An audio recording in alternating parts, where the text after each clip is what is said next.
Seguimos escuchando el relato de la creación en el libro del Génesis. Y recordar, ¿no? Porque podemos ver este relato como una historieta o podemos verlo como una palabra de Dios para nuestra vida y como una palabra de vida de parte de Dios para nosotros. Dios quiere hablarnos, quiere instruirnos y quiere mostrarnos algo importante. Al principio, escuchábamos ayer, creó Dios el cielo y la tierra, que Él está detrás de todo, que Él es el creador y nosotros criaturas, y que si queremos recomenzar, si queremos ser reconstruidos, es en sus manos en quien tenemos que ponernos. Este espíritu que aleteaba sobre las aguas que escuchábamos a Él, y esta palabra de Dios que es pronunciada como un estribillo que se repite constantemente. Dijo Dios, exista la luz, y así fue. Dijo Dios, exista un firmamento, y así fue. Dijo Dios, emerja la tierra seca, y así fue. Dijo Dios, brote la hierba, y así fue. Dijo Dios, bullan las aguas de animales y las aves del cielo, y así fue. Dijo Dios, broten de la tierra animales y reptiles, y así fue. Este estribillo que se repite constantemente en el relato nos habla de algo muy importante, y es que la palabra de Dios es creadora. Normalmente la palabra expresa un pensamiento y un deseo. Cuando una persona la pronuncia, la palabra es un signo, un símbolo que expresa una realidad que hay en el interior y que sale afuera. Pues bien, la palabra de Dios, que es creadora, expresa su deseo, su pensamiento.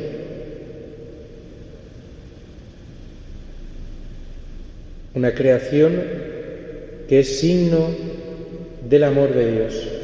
Y esta creación, este estribillo, dijo Dios y así fue, va unido a otro estribillo. Y vio Dios que era bueno. Y vio Dios que era bueno. Y vio Dios que era bueno. Vio Dios lo que había hecho y era bueno. La creación es expresión de la bondad de Dios. Mirad, decíamos ayer, como cuando nos acercamos a esta palabra como una palabra de Dios, nos damos cuenta de la cantidad de dones que recibimos.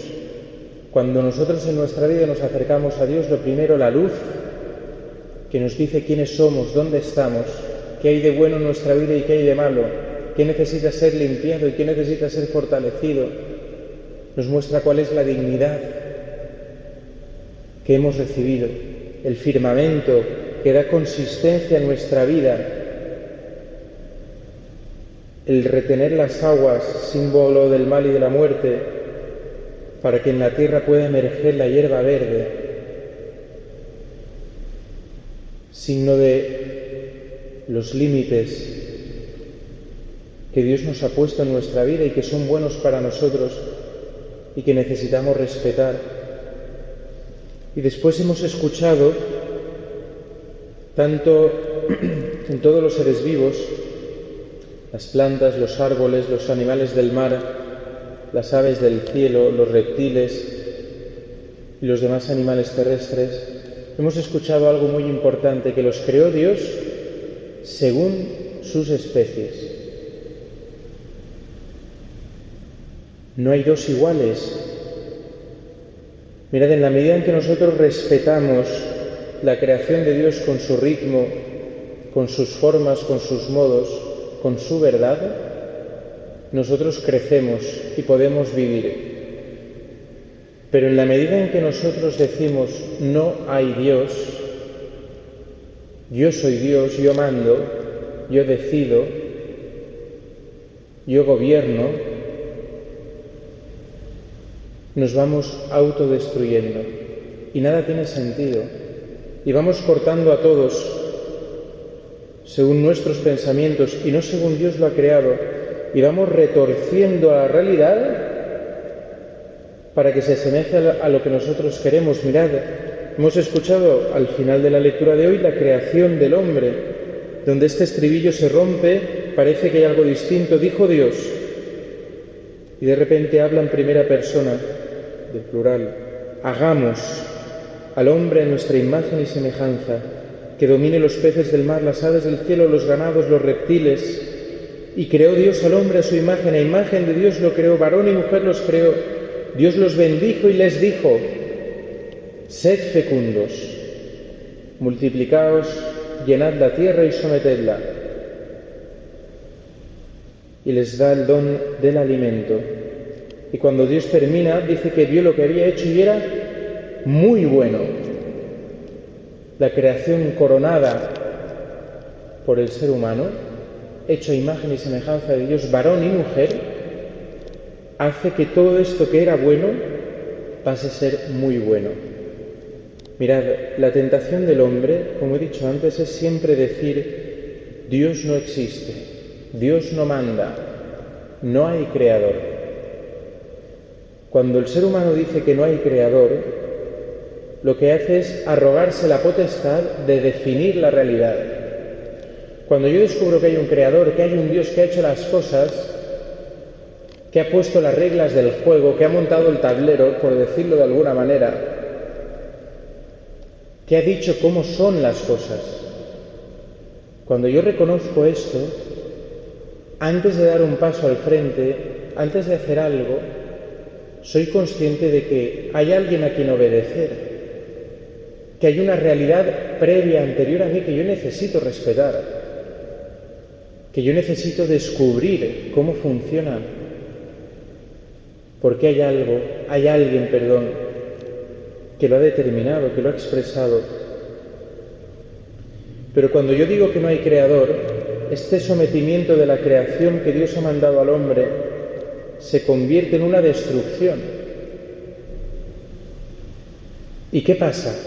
Que en vez de descubrir la realidad, en vez de descubrir el mundo como un regalo, y en vez de descubrir quién soy yo, me tengo que definir, que es distinto. Yo tengo que inventarme quién soy. Y esto, el no conocer esta palabra de Dios y acogerla como un regalo, está teniendo consecuencias nefastas en nuestra humanidad y en nuestra sociedad. Fijaros bien, ver si consigo expresar esto a estas horas de la mañana, donde mi cabeza no funciona del todo bien, que el Espíritu Santo me ilumine y nos ayude, porque es muy importante. Si el ser humano somete la tierra sin reconocer que Dios es su creador y que todo es muy bueno, entonces nos pasa lo que estamos viendo y de lo que el Papa Francisco ha alertado, que destruimos la creación. Hacemos fea la creación, la hacemos sucia, porque nos servimos de ella sin ninguna medida y destruimos las especies y destruimos los ritmos propios de la tierra. Pero cuando el ser humano se pretende defender y cuidar la creación sin saber que hay un creador que es Dios, que ha hecho al hombre a su imagen y semejanza, entonces lo que piensa es que hay que destruir al hombre, que el problema es el ser humano, que el que sobra aquí es el ser humano, que es el origen de todos los problemas. No hay un equilibrio ni por un lado ni por otro. Papa Francisco, cuando propone la ecología integral, habla de una ecología que comienza por la reconstrucción de la relación de Dios con el hombre, la reconstrucción de la relación de los hombres entre sí, la sanación del corazón del hombre que está roto y herido por el pecado original y que tiene que ser sanado por la gracia de Dios, y entonces la sanación de la relación con la creación. No es el ecologismo de nuestros políticos y de nuestro mundo, es una ecología integral que busca la salvación del hombre y el respeto y el cuidado de la creación, que es un don de Dios, es distinto. Cuando el ser humano no es consciente que hay un mandato de Dios, sed fecundos y multiplicaos, llenad la tierra y sometedla.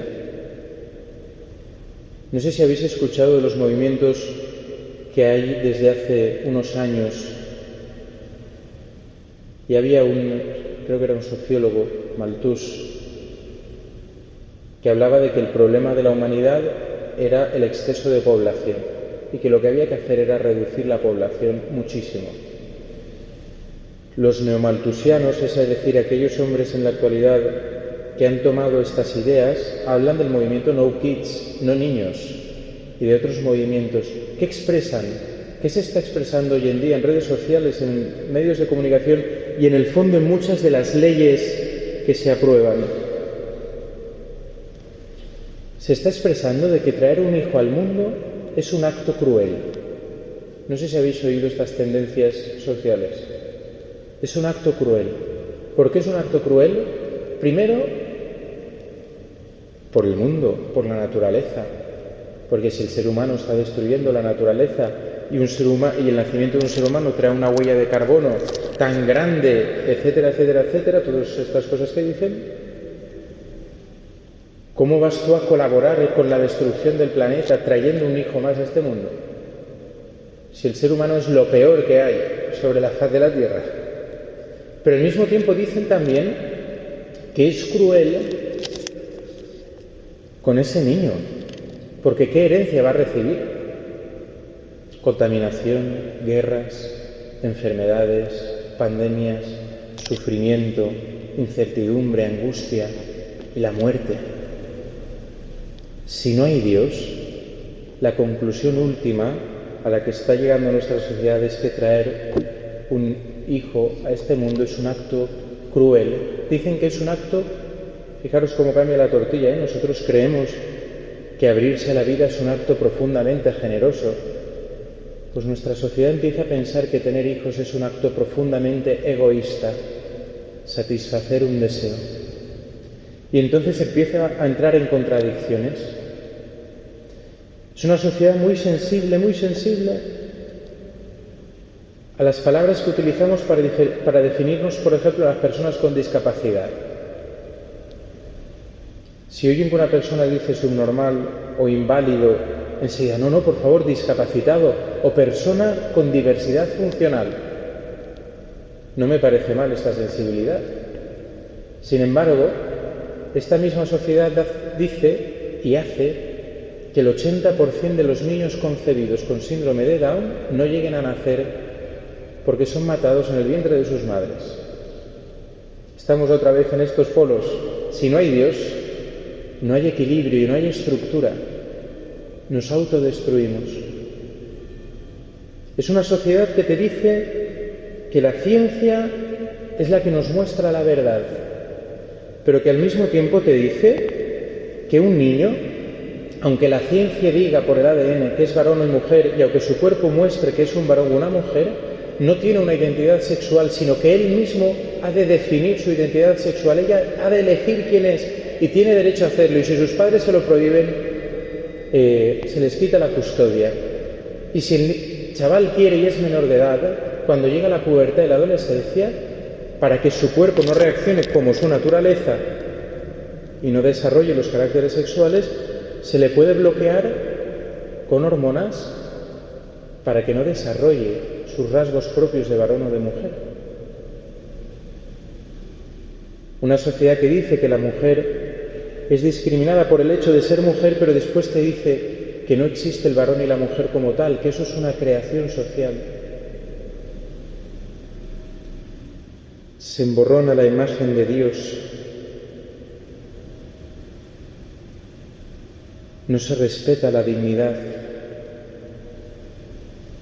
Se convierte las personas en un objeto de consumo. Hablando de la razón y de la libertad, se somete a los seres humanos a sus propias pasiones, con las compras, con la comida, con la bebida, con las drogas, con el sexo desenfrenado. Si no reconocemos que hay un creador, que hay un Dios, la humanidad y la creación no se sostienen en pie. Por eso, los judíos y también los cristianos estamos llamados a este séptimo día, al descanso. Después de crear al hombre, Dios dice que descansó el día séptimo y lo bendijo y lo consagró y descansó. Para los judíos descansar el día séptimo Y también para los cristianos descansar el domingo, para nosotros el día primero, el día de la nueva creación, el día de la resurrección, es reconocer que Dios es el creador y nosotros las criaturas, que nosotros colaboramos con la creación de Dios a través de nuestras obras, pero que necesitamos descansar, porque la creación, el mundo entero, nuestro fruto, no está en nuestras manos, sino en las manos de Dios. Los fariseos de esta generación, en la época de Jesús eran los judíos, en esta época es la nueva religión, podríamos decir, del pensamiento único, de los que dictan la verdad, la nueva religión de las nuevas verdades. Todo el mundo de la política, de los lobbies, de los movimientos sociales de presión, de las ideologías que anulan el mandamiento de Dios para mantener, diciendo que no hay verdad, que todas las opiniones valen, en el fondo para decir que solo lo que ellos dicen vale.